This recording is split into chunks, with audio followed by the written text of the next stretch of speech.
وہ لڑکیاں جو کہتی ہیں کہ شادی کے بعد بہت کام کرنا پڑتا ہے سسرال میں انہیں بتانا چاہتا ہوں کہ جب حضرت فاطمہ رضی اللہ تعالی عنہا شادی کر کے آئیں تو آپ کے پاس ایک لونڈی تھی جن کا نام تھا جناب فضہ. آپ ان سے مٹی منگایا کرتی تھی اور لیپا پوتی کیا کرتی تھی. آپ گھر میں جھاڑو لگایا کرتی تھی. حضرت امام حسن اور حضرت امام حسین کے درمیان 1 سال کا گیپ نہیں تھا، 11 مہینوں کا گیپ تھا.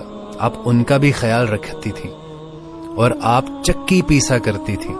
وہ چکی پیسا کرتی تھی تو آپ کے ہاتھوں میں چھالے پڑ جاتے تھے.